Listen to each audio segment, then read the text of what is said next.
Père, du Fils et du Saint-Esprit, un seul Dieu. Amen. En quelque lieu que soit le cadavre, là s'assembleront les aigles. On a repris à partir du verset 28. Et là, le Christ, dans son humilité, il se compare avec ce cadavre. C'est le cadavre du Christ qui est sur la croix. Et là s'assembleront les aigles. Effectivement, les aigles, ce sont les fils de Dieu, les chrétiens qui suivent le Christ, qui l'aiment et qui sont toujours autour de lui, et qui aiment la croix, et qui sont toujours autour du Christ.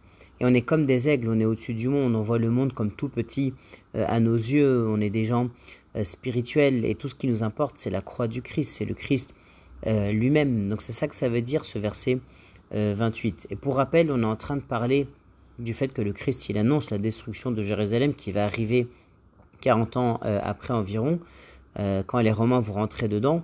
Et donc les pères de l'Église, ils ont aussi dit que ce verset-là, il peut faire référence à Jérusalem qui va être détruite.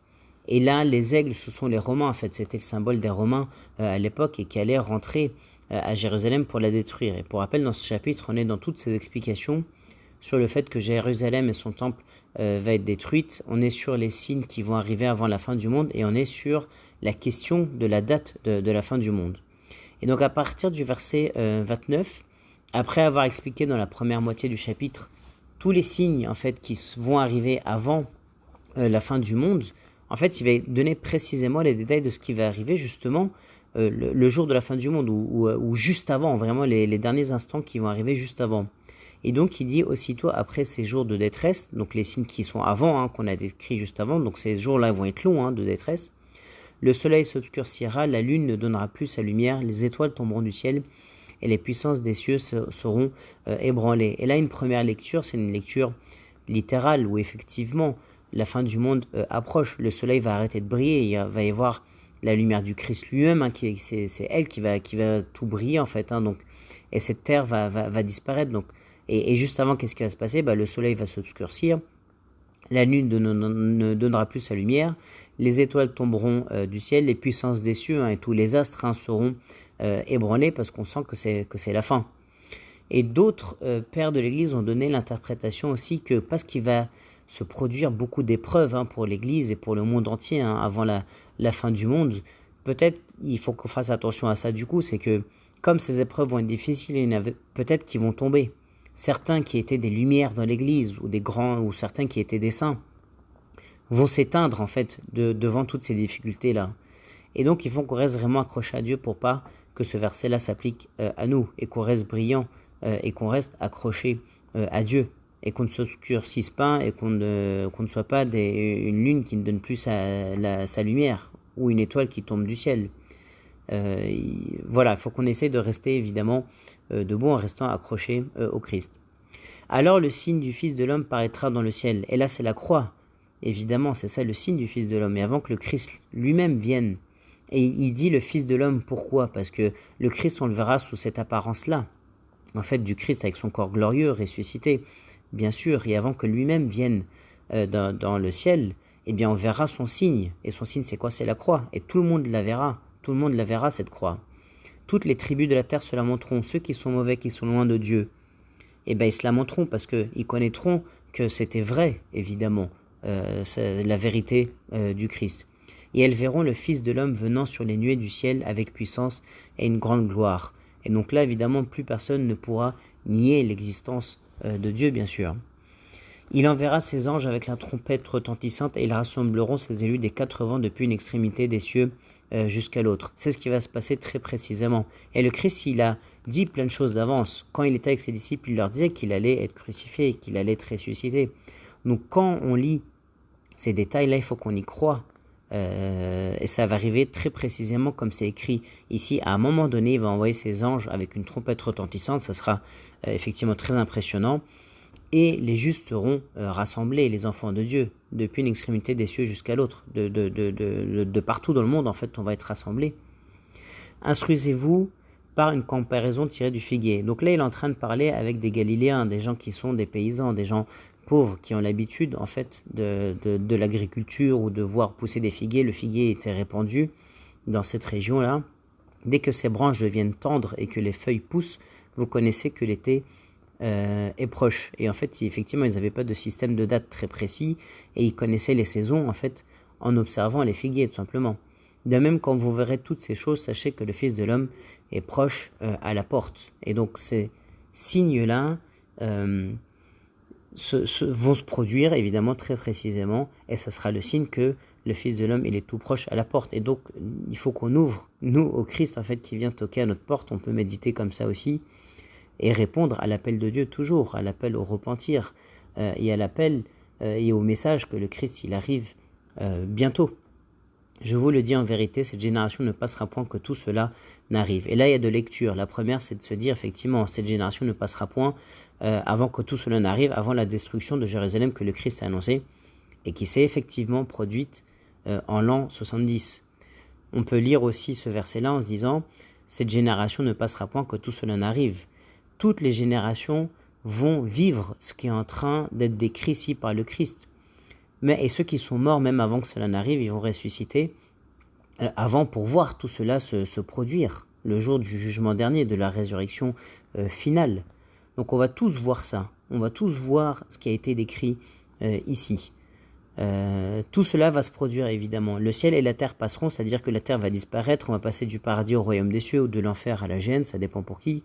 Le ciel et la terre passeront, mais mes paroles ne passeront pas. Tout cela va se produire. Ces paroles-là ne sont pas vaines, évidemment, elles sont très précises et elles vont se produire, évidemment. Ensuite, sur la question de la fin du monde, pour ce qui est du jour et de l'heure, personne ne le sait, ni les anges des cieux, ni le Fils, mais le Père seul. Ce n'est pas notre intérêt, effectivement, de connaître la date de la fin du monde.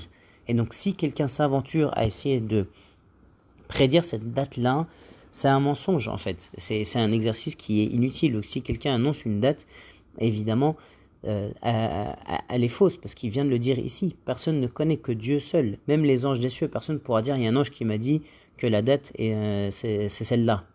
Évidemment, c'est faux. Et là, pourquoi le Christ il dit de lui-même qu'il ne le sait pas? En fait, c'est comme si j'allais voir mon professeur en lui disant, mais dis-moi sur quoi l'examen va tomber. Il va me dire, je sais pas, pour que j'arrête de lui poser la question. Parce que mon intérêt, c'est que je révise tout. Et pas uniquement le chapitre sur lequel va tomber l'examen. Parce que mon intérêt, c'est que je connaisse tout. De même ici, et là quand il dit mais le Père seul, c'est pour dire qu'il y a une seule volonté. Et le Fils, il n'a pas une volonté différente de celle du Père. Le Fils, il est Dieu, il connaît évidemment la date. Mais il dit ça pour qu'on arrête de poser la question, ou pour nous expliquer qu'il a une seule volonté avec celle de Dieu. Et aussi parce que ce n'est pas notre intérêt de connaître cette date. Parce que sinon, on dirait, ah bah je vais me repentir la veille de cette date-là. Et peut-être, mais qui sait dans quel état il sera la veille de cette date-là? Est-ce qu'il sera vraiment dans un état de repentir? Et notre intérêt, c'est de ne pas connaître la date pour rester accroché à Dieu toute notre vie, tout simplement. Ce qui arriva du temps de Noé arrivera de même à l'avènement du Fils de l'homme. Et pourquoi c'est quelque chose qui doit nous surprendre, en fait, cette date de la fin du monde? C'est déjà arrivé, en fait, une espèce de fin du monde à l'époque de Noé, où là, évidemment, il y a eu un grand chamboulement sur Terre avec le déluge. Et donc, c'est quelque chose qui s'est déjà produit. Là, cette fois, évidemment, ça sera la fin du monde de façon éternelle et définitive, évidemment. Mais un chamboulement comme ça, ou un grand événement comme ça, c'est quelque chose qui s'est déjà produit à l'époque de Noé. Car dans les jours qui précédèrent le déluge, les hommes mangeaient et buvaient, se mariaient et mariaient leurs enfants, jusqu'au jour où Noé entra dans l'arche. Et les gens, ils se doutaient de rien, et ils mangeaient, ils buvaient, ils ne respectaient pas le message de Noé, ils se moquaient de lui. Non pas que ça soit mauvais de manger et boire, de se marier ou de marier ses enfants, non pas du tout. Mais si ça se fait au détriment de se rapprocher de Dieu, évidemment, c'est là que c'est mauvais. Et ils ne se doutèrent de rien jusqu'à ce que le déluge vint et les emporta tous. Il en sera de même à l'avènement du Fils de l'homme. Et donc il faut être prêt toujours et croire à ces paroles-là et ne pas retomber dans le même piège que les gens à l'époque de Noé qui se doutèrent de rien, qui restèrent loin de Dieu, jusqu'à ce que le déluge vint et les emporta tous. Ça va se produire de la même façon. Et comment ça va se passer? Alors de deux hommes qui seront dans un champ, l'un sera pris et l'autre laissé. De deux femmes qui moudront à la meule, l'une sera prise et l'autre laissée. C'est pas un peuple qui va être choisi et l'autre délaissé, non. C'est deux personnes peut-être qui sont frères, l'un va être pris et l'autre laissé. Deux personnes qui servent même peut-être ensemble, l'un sera pris et l'autre laissé. L'un ira au royaume des cieux et l'autre à la géhenne. Pourquoi? Ça dépendra de son comportement, de son cœur, de ses œuvres, de sa foi, de ses œuvres et de son repentir, évidemment. Et là, le message, ensuite, il vient très important. Veillez donc, puisque vous ne savez pas quel jour votre Seigneur viendra. Il faut veiller sur son âme, c'est ça que ça veut dire. Ça ne veut pas dire qu'il faut rester debout tout le temps, mais veiller spirituellement pour être prêt quand le Christ viendra et dans un état de repentir. Veillez donc, veille sur ton âme, veille spirituellement, c'est ça que ça veut dire.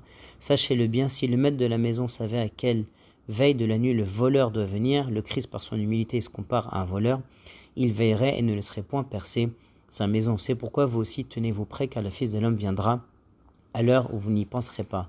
Et donc, il ne faut pas qu'on se fasse avoir par Satan qui dit « mais tu es encore jeune, tu es encore en pleine santé, vis ta vie et tu te repentiras plus tard ». Évidemment, ça c'est faux. Le Christ, il peut venir à n'importe quel moment. Qui sait le moment où la personne va mourir? Personne ne sait ça, bien sûr. Donc, il faut être prêt. Quel est donc le serviteur fidèle et prudent que son maître a établi sur ses gens pour leur donner la nourriture au temps convenable? Et là, il y a deux mots-clés importants, c'est fidèle et prudent, ou fidèle et sage. Il faut faire preuve de fidélité envers Dieu, envers sa famille, envers son travail, envers soi-même. Et il faut être sage, c'est ça que le Christ nous demande ici. Quel est donc le serviteur fidèle et prudent ou sage que son maître a établi sur ses gens pour leur donner la nourriture au temps convenable, nous donner donc cette récompense du royaume des cieux. Heureux ce serviteur que son maître à son arrivée trouvera faisant ainsi. Donc il faut être prêt encore une fois à veiller spirituellement sur son esprit et sur son âme. Je vous le dis en vérité, il l'établira sur tous ses biens. Mais si c'est un méchant serviteur qui dise en lui-même mon maître tarde à venir, et parce qu'on se fait avoir par Satan qui nous dit mais t'inquiète ça viendra un peu plus tard ta date de fin, s'il se met à battre ses compagnons, donc si on est des gens mauvais, s'il mange et boit avec les ivrognes, et donc si on a une vie complètement loin de Dieu et sans repentir, le maître de ce serviteur viendra le jour où il ne s'y attend pas et à l'heure qu'il ne connaît pas, il le mettra en pièces, c'est-à-dire qu'on ne sera évidemment pas choisi et envoyé en enfer. Il lui donnera sa part avec les hypocrites dont on vient de parler dans les chapitres précédents, les pharisiens qui ont refusé le Christ. C'est là qu'il y aura des pleurs et des grincements dedans. Et évidemment, en enfer et dans la géhenne, il y aura des châtiments, il y aura des pleurs, des grincements dedans. Il y aura une punition et une souffrance, en fait, corporelle et spirituelle. L'esprit va être tourmenté, le corps aussi va souffrir.